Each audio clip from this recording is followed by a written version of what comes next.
I'm David Knowles, and this is Ukraine, the latest.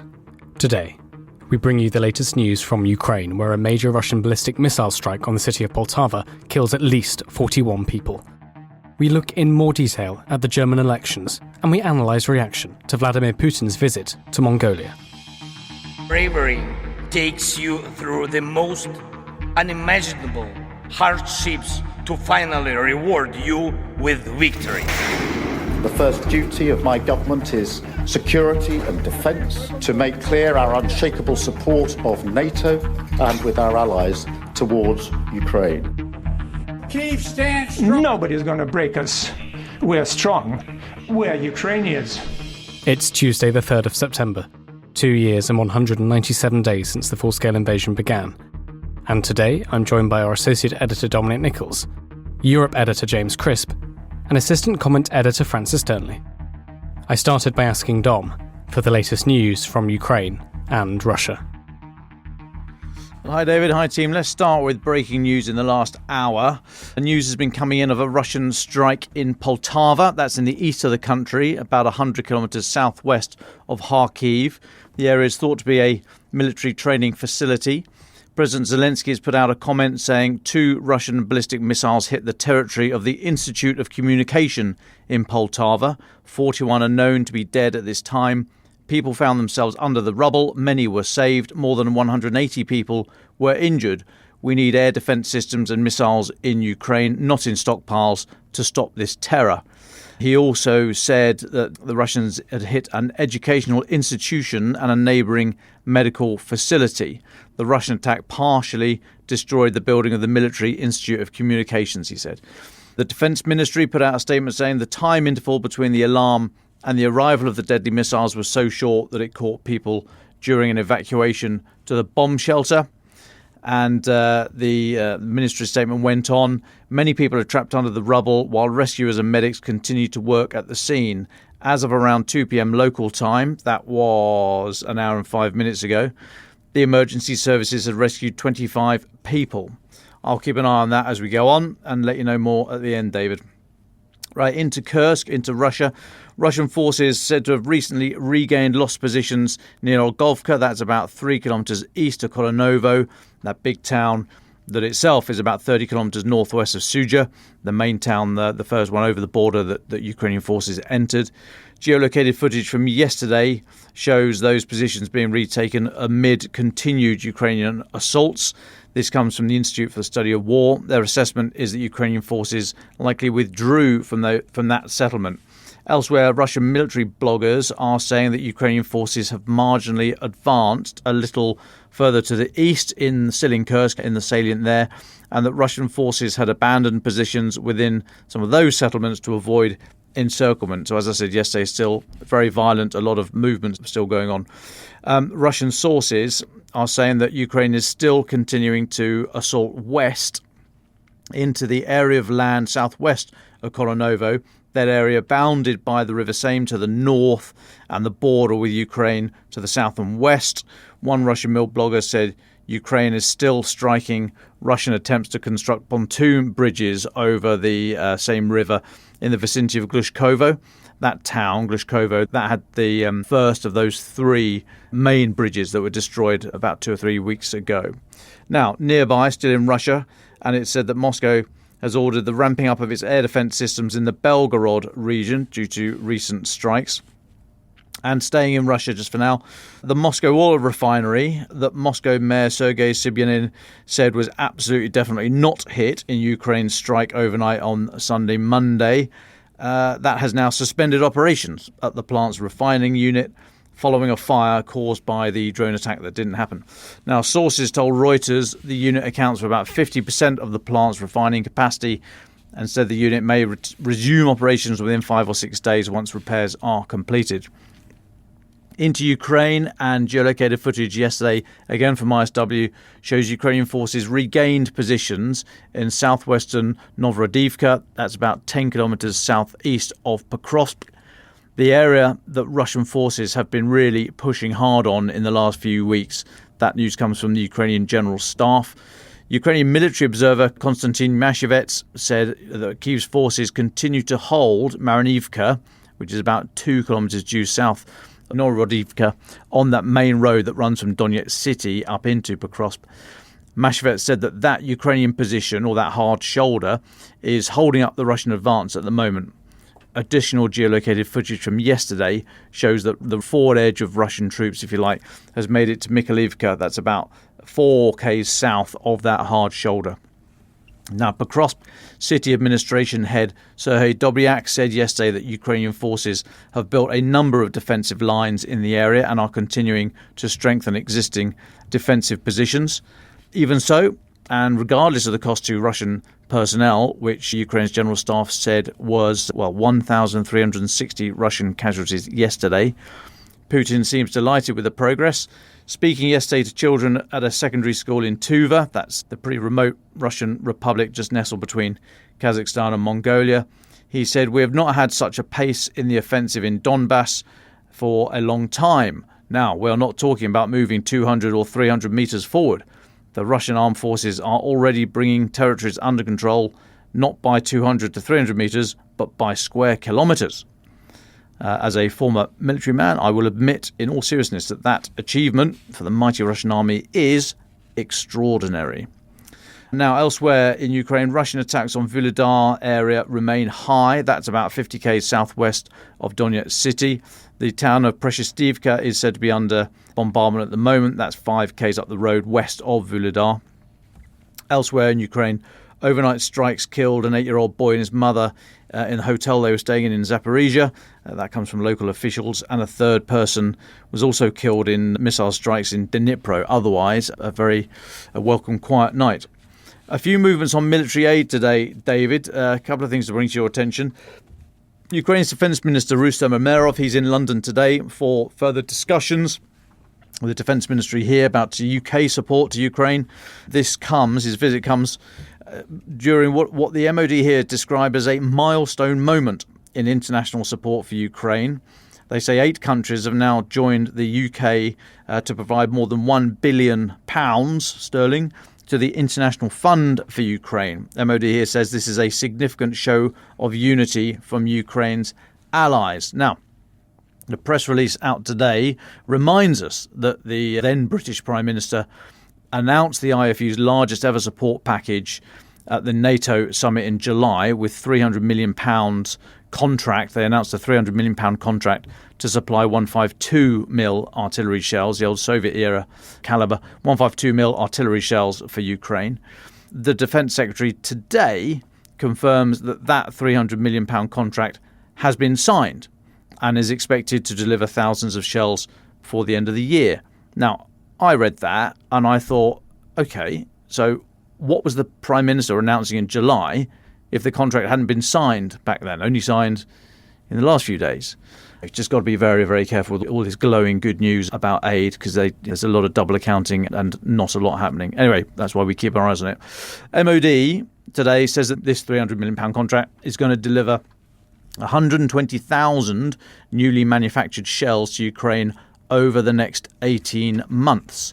And just as a reminder, the last most reliable figure I could see was from CNN saying that Russia is producing about 250,000 artillery munitions each month.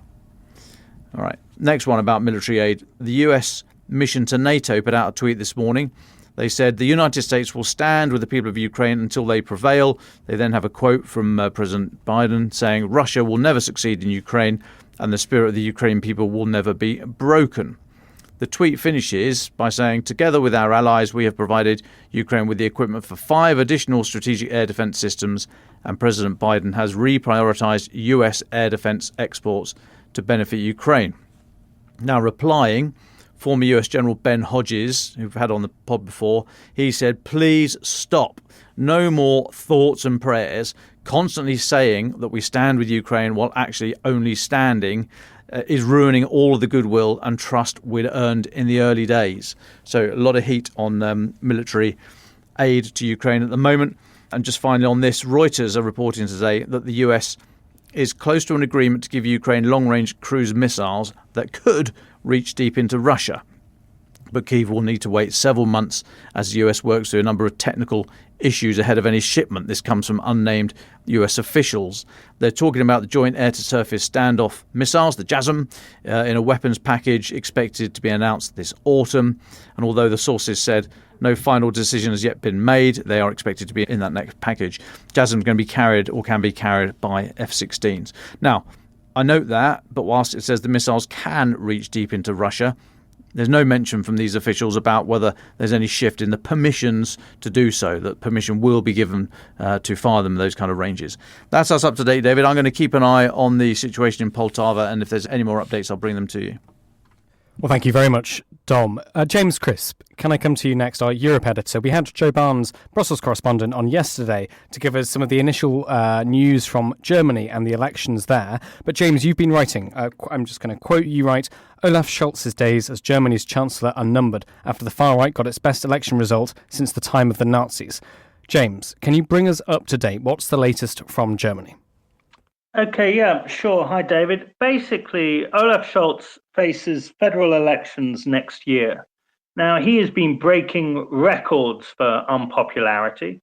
His coalition seems to be constantly at each other's throats, and a lot of German voters just had enough. My prediction, my expectation is in September next year, he will lose to the CDU, the centre-right Conservative Party.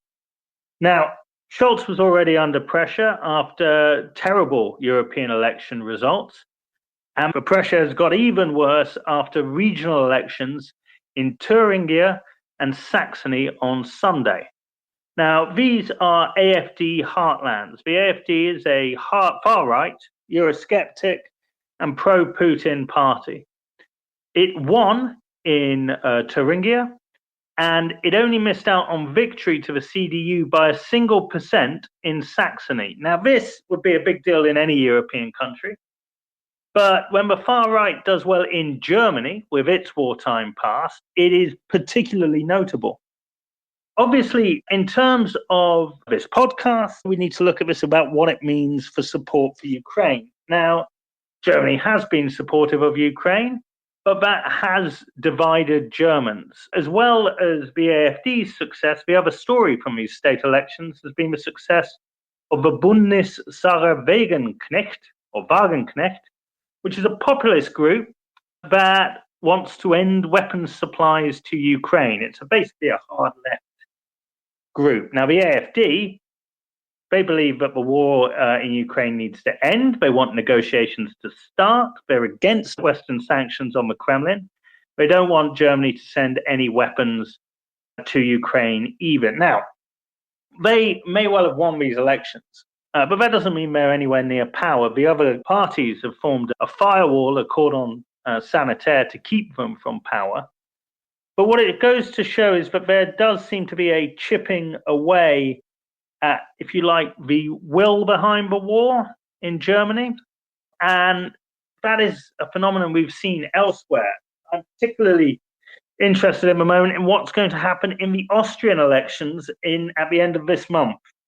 Now, in Austria, the far-right FPO, the Freedom Party of Austria, has been leading in the polls for a good year, possibly longer. Now, this is a party which has a friendship agreement with Vladimir Putin's party. This is a party which marched out of the Austrian parliament when Vladimir Zelensky gave a speech. Now, they claim this is all about preserving Austria's constitutional neutrality, but I ain't buying that, and I don't think anyone sensible would buy that either. I mean, their manifesto blames the war in Ukraine for rising inflation. It rules out any deliveries of weapons to Kyiv from Vienna, and it calls for an active peace policy instead of NATO policies. Now, Austria isn't a NATO member, and yes, it is constitutionally bound to be neutral, but this is a party which is saying the anti-neutrality stance in the Ukraine war harms us more than Russia and does not end the war. So if you imagine that we have a situation where the FPO could form a government, and the FPO has been in governments in Austria in the past, then we've got a situation where, alongside Viktor Orban at European Council summits, You could have, alongside Slovakia's Robert Fico, another pro-Russian politician in government, you could have an Austrian chancellor who is also soft on Putin. And that may have ramifications down the track for EU sanctions and EU decision-making in terms of support for Ukraine. So look, I don't want to overstate the importance of this, but if I was Ukrainian, I'd be looking at this with some worry. James, thank you very much for talking us through that. Just a few questions from me. When we talk about the AfD as being pro-Putin, you've talked about their policy positions a little bit, but could you go into a little bit more detail about why they are so? Where does this come from? Who are the figures we should look to? What do they say? How did Ukraine play in this election campaign? Well, so Ukraine, the main reason that the war in Ukraine played out as a sort of an issue is because of the cost of living crisis started by the war. And that is something which, so Saxony, Thuringia, these are East German places. They're more poor than West German states. So those sort of issues bite harder there. So the leader in Thuringia, Björn Höcke, I mean, he's basically a right-wing extremist. This is a man who's been convicted of using Nazi slogans. This is a man who clearly, shall we say, has a liking for a strong leader like Vladimir Putin, a strong nationalist leader. And he is basically making hay with economic anxieties caused by the cost of living and blaming it on the war in Ukraine and blaming it on Western policies. Now, the links between the AfD and the FPO and Russia are long-standing, and they're by no means the only sort of nationalist party in Europe to have such links. Marine Le Pen's National Rally, she often spoke of her admiration for Putin before the war in Ukraine. Geert Wilders of the Freedom Party in the Netherlands, they won elections last year. They too have links to Russia, and he's tried to distance himself, as has Ms. Le Pen. And I mean, even Giorgia Meloni, the Prime Minister of Italy, her Brothers of Italy party, again, was quite Putin admiring before the invasion, and her coalition partner, Matteo Salvini of the League, still continues from time to time to talk about how he likes Putin. So the Kremlin, I've got to be careful here legally, but it's widely accepted and widely believed by some that, you know, the Kremlin was pouring money into these parties long before the invasion of Ukraine, and that those ties, while they're not made as much of now, given that Russia is a pariah, you know, still remain. And the AfD is pretty unapologetic, as is the FPO, about their friendship with Putin's party in Russia. Thank you so much, James. Just moving slightly away then from Germany and Austria, there's also a story from Turkey that I know you want to talk us through that, again, if you zoom out, shows some of the fault lines in sort of Western geopolitical alliances. James, what's happening in Turkey? Yeah, so this is really interesting. Turkey is a member of NATO. We're all very familiar with NATO on this podcast and its views towards Russia and China. But it has formally applied to join the BRICS group of nations. Now, these are the emerging market nations, which include and is dominated by Russia and China. So you have this kind of Erdogan attempting a kind of balancing act between his friendship with the West and also trying to reach across the divides in this increasingly polarized geopolitical landscape where you have countries like India and Turkey and the UAE, which have not imposed Western sanctions, Brazil as well, on Russia for the invasion of Ukraine. Now, there's two aspects to this decision by Ankara. I mean, Ankara's negotiations to join the EU began formally in 2005, and not much has happened since, right? So there's been every now and again, there's a little bit of talk about rebooting them, but there's no chance of it coming out of a deep freeze anytime soon. So there is some Turkish frustration with that. And there's also, I think it's fair to say that relations with the US have been strained by Washington's support for the war, for Israel's war on Gaza. Erdogan has spoken about that and criticized that several times. So Erdogan is a very clever leader. He is attempting, I think, to carve a middle way, a best of both worlds for Turkey, be friends with Russia, be friends with the US and the West, and somehow balance membership of BRICS and balance membership of NATO. I always think it's a bit like in the spaghetti westerns where Clint Eastwood tries to play both sides against each other in a fistful of dollars. I mean, that's basically what Erdogan is trying to do, and it has had some kind of positive results. I think we remember him brokering a deal between Kyiv and Moscow on grain shipments from blockaded Black Sea ports, and most recently, Turkey played quite an influential role in securing the prisoner swap between Washington and Moscow. So Erdogan is getting this kind of mediation role, and it's designed basically to bolster Turkey's geopolitical standing. But of course, the risk is, can he have his cake and eat it? And will Western powers be annoyed by him attempting to do this? Well, thank you so much, James. That's a lot to think about. German elections, upcoming Austrian elections, and Turkey updates as well. James, thank you so much for joining us. Francis, welcome back to the podcast. What has taken your eye over the past day? Thanks, David. It's great to be back. Always fascinating to hear from James.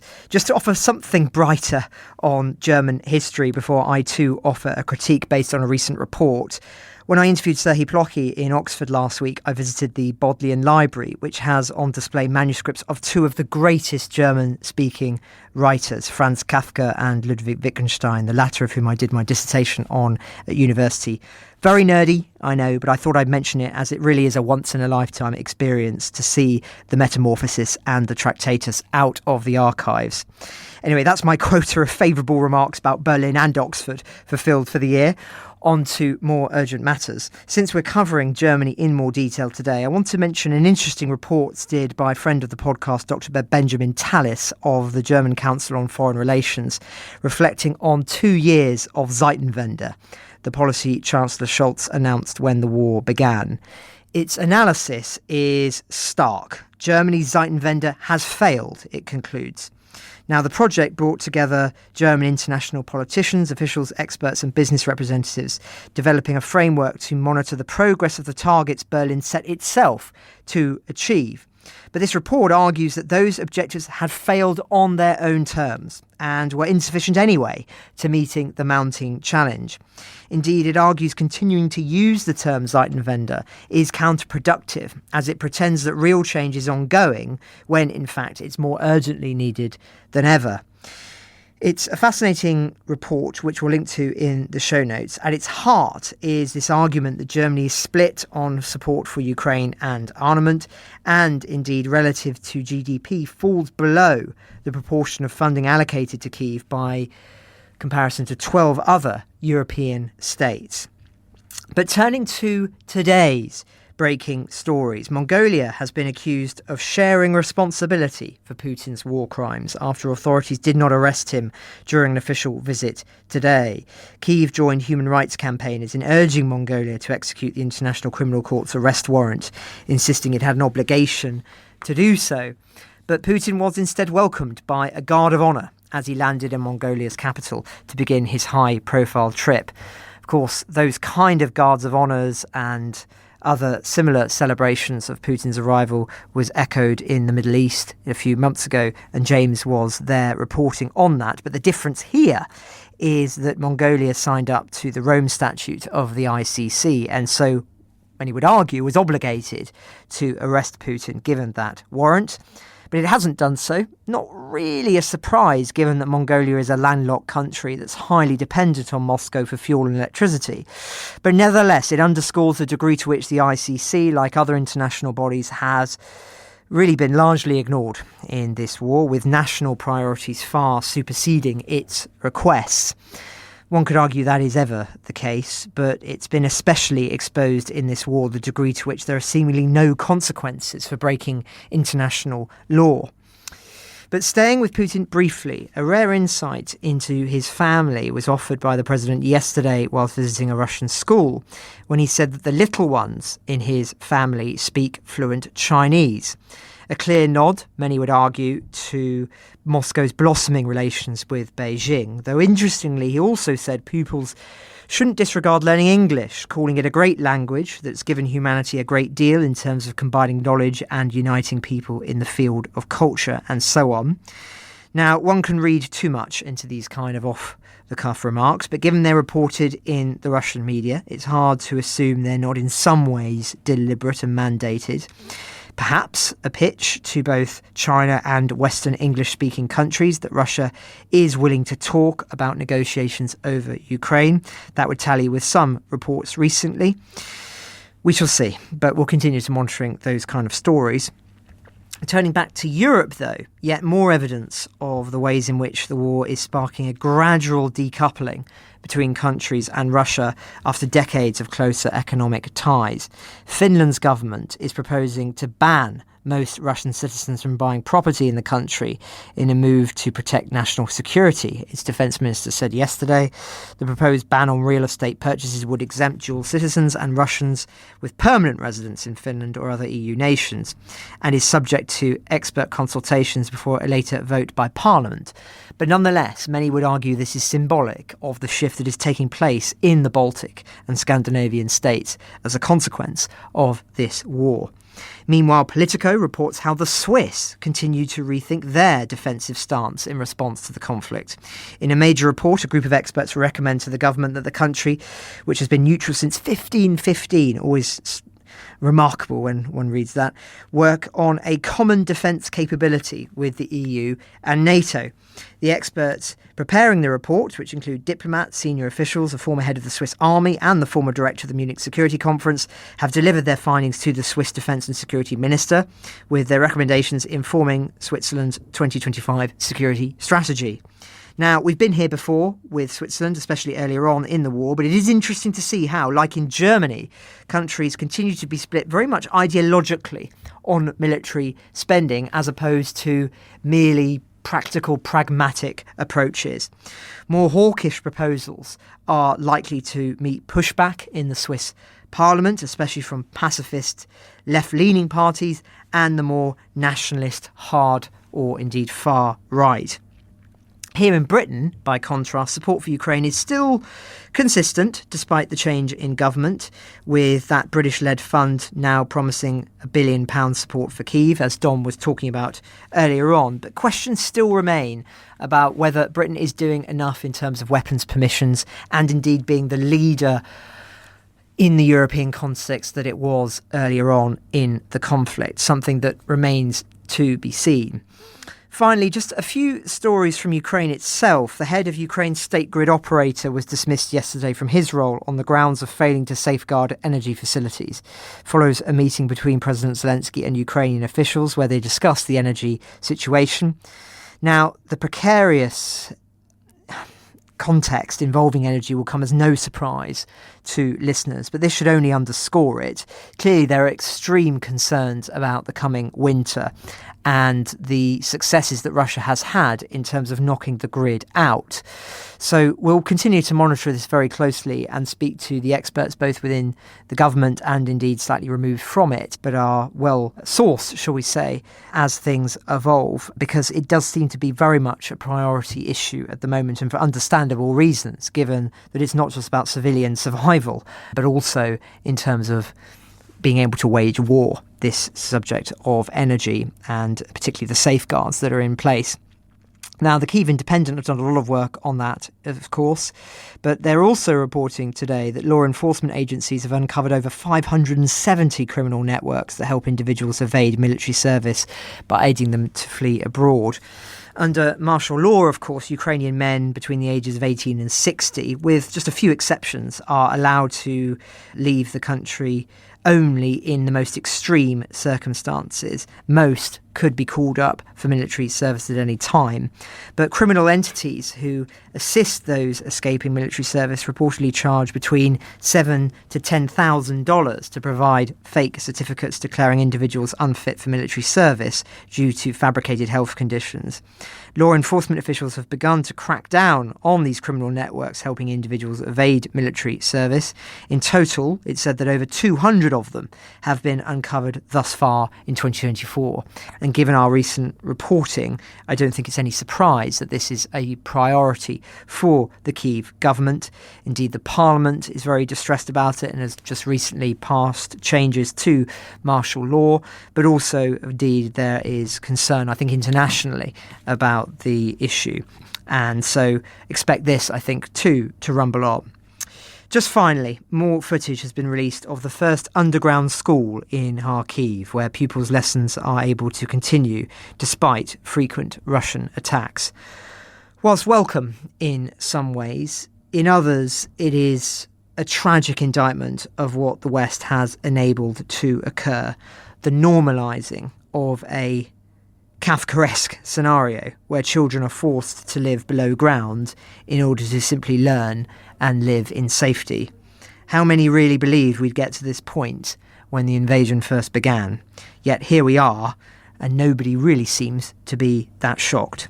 It's a minor story. But that's the situation, David, as we are at 1 o'clock London time. Coming up, we hear Dom, James and Francis's final thoughts.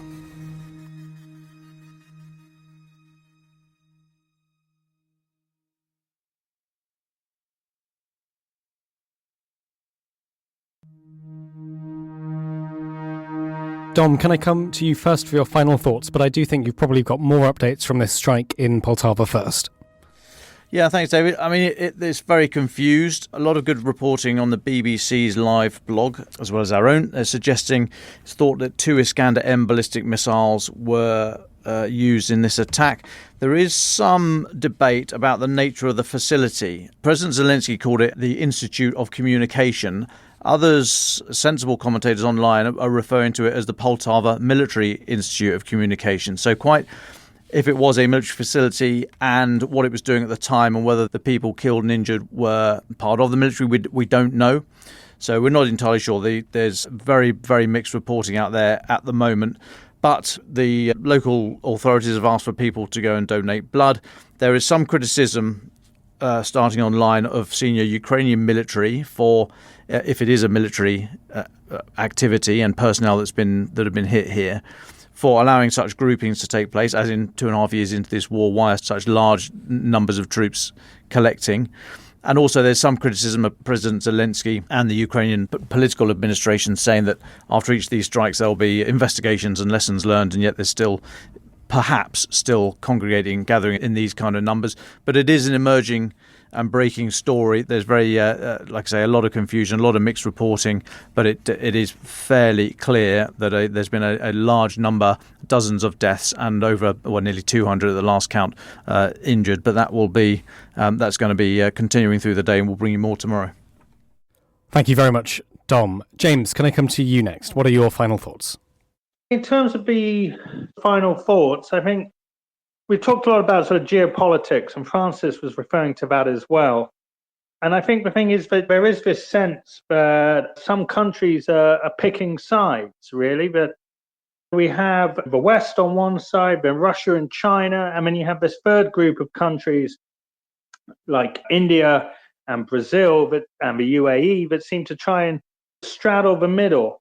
And I think that given these flagging sort of levels of support for the war in Ukraine in such influential countries such as Germany and across the sort of Central European region, I think that Turkey is very close to Europe. And I think that this is something which is going to be closely watched.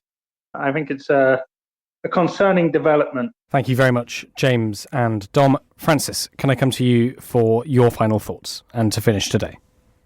Thanks, David.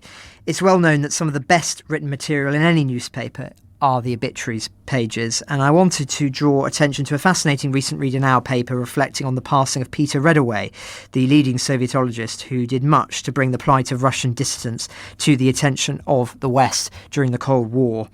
As the piece states, and I quote, "For more than 3 decades, he remained at the centre of Western attempts to help Soviet dissidents publicise their plight. When, in 1988, during Gorbachev's years of perestroika, Reddaway was finally able to return to the USSR and meet some of the dissidents his publicity and advocacy had helped, he was filled with hope for a new era of openness. But hope turned to alarm in 1991 as the Soviet Empire crumbled, when Russia's new leader, Yeltsin, inspired by Western free market economists, embarked on a program of economic shock therapy in an attempt to create a domestic market economy. In the summer of 1991, Reddaway warned that democracy and the market normally develop over decades in countries lacking a pluralist tradition. In 2000, indeed, he observed that Russia in the 20th century had demonstrated the dehumanising extremes of two different utopian visions based on economic determinism and designed for global use. The first was bureaucratic state Bolshevism based on a command economy and one-party rule. The second was market Bolshevism, which brought on an economic collapse almost twice as severe as America's Great Depression after the end of the Cold War, all but destroying Russia's industrial base and creating a risk of, quote, irreversible criminalisation and privatisation of the Russian state. By late 1993, most Democrats, an entire generation of talented and idealistic would-be leaders of Russia's body politic and civil society, had consequently been pushed off the political stage, along with the democratic movement as a whole, due to those failings. Reddaway attributed much of the blame for this disaster to Western transitiologists in the IMF and Ivy League universities, economists ignorant of Russia's history, customs and people, who arrived in Moscow with their off-the-shelf, one-size-fits-all globalist free market solution. Their prescriptions, he maintained, allowed the financial oligarchs to acquire Russia's industrial and natural resources and, among other things, justified Putin's march toward the reimposition of authoritarianism. Quoting there from that Telegraph obituary of Mr. Reddaway, it's hard to disagree with much of that analysis, yet it was largely ignored in the 1990s with what many would argue were indeed disastrous consequences, which makes it all the more important that such people and their insights are not forgotten. Ukraine the Latest is an original podcast from The Telegraph. To stay on top of all of our Ukraine news, analysis and dispatches from the ground, subscribe to The Telegraph.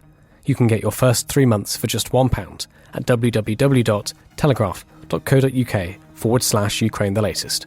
Or sign up to Dispatches, our Ukraine newsletter, which brings stories from our award-winning foreign correspondents straight to your inbox. We also have a Ukraine live blog on our website, where you can follow updates as they come in throughout the day, including insights from regular contributors to this podcast. You can listen to this conversation live at 1 p.m. London time each weekday on Twitter Spaces. Follow The Telegraph on Twitter so you don't miss it. To our listeners on YouTube, please note that due to issues beyond our control, there is sometimes a delay between broadcast and upload. So if you want to hear Ukraine the Latest as soon as it is released, do refer to the podcast apps.